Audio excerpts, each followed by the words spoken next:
कैसे हैं आप लोग? आज की कहानी में हम जानेंगे श्री राम और लक्ष्मण गुरु विश्वामित्र के साथ धनुष यज्ञ के लिए प्रस्थान करते हैं। चलिए शुरू करते हैं आज की राम कथा।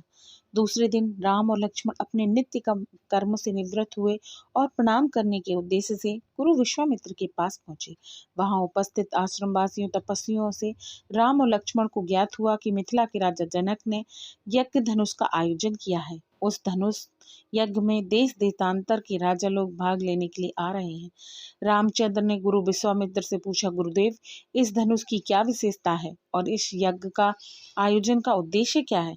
ऋषि विश्वामित्र ने बताया, हे राम, जनक मिथिलापुरी के राजाओं की उपाधि है जो चिरकाल से चली आ रही है। प्राचीन काल में किसी समय देवरात नामक पूर्व पुरुष ने बड़ी निष्ठा और श्रद्धा से यज्ञ किया, जिसमें उसने देवताओं को भी आमंत्रित किया। देवताओं ने देवरात के इस यज्ञ में प्रसन्न होकर उन्हें पिनाक नाम का धनुष प्रदान किया।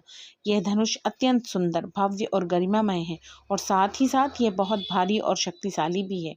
बड़े बड़े बलवान, पराक्रमी और रणकुशल योद्धा तथा सूरवीर इस पर प्रत्यंचा चढ़ाना तो दूर, इसे उठा भी नहीं सकते।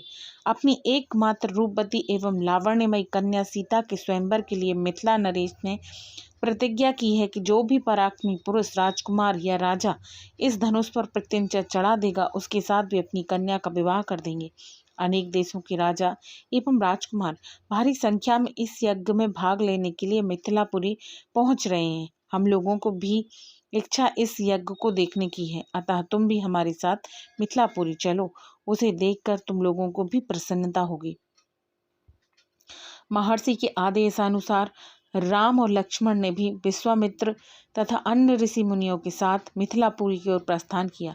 मार्ग में अनेक प्रकार के दृश्यों का अवलोकन करते हुए वे आध्यात्मिक चर्चा भी करते जाते। इस प्रकार वे शोण नदी के तट पर पहुंचे। विश्वामित्र सहित सभी ऋषि मुनियों एवं राजकुमारों ने सरिता के शीतल जल में स्नान किया। इसके पश्चात संध्या उपासना आदि से निवृत्त होकर धार्मिक कथाओं की चर्चा में व्यस्त हो गए। रात्रि अधिक हो जाने पर गुरु की आज्ञा से सभी ने वहीं रात्रि व्यतीत की। प्रातः नित्य कर्मों से निवृत्त होने के पश्चात वह मंडली आगे की ओर बढ़ी। वे परम पावन गंगा नदी के तट पर पहुंचे। उस समय मध्याह्न होने के कारण भगवान भास्कर आकाश के मध्य पहुंच चुके थे। गंगा का दृश्य अत्यंत मनोरम दिखाई दे रहा था।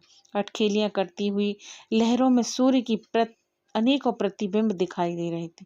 जल में कौतुकमयी मछलियां क्रीड़ा कर रही थीं और नभ में सारस, हंस जैसे पक्षी अपनी मीठी मीठी बोली में बोल रहे थे। दूर दूर तक सुनहरे रेत के कण बिखरे पड़े थे।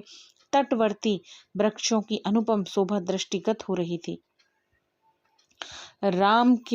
राम इस दृश्य को अपलक दृष्टि से देख रहे थे। उन्हें देखकर विश्वामित्र ने पूछा, वत्स, इतना भाव विभोर होकर तुम क्या देख रहे हो? राम ने कहा, गुरुदेव, मैं सुरसरी की इस अद्भुत छटा को देख रहा हूँ।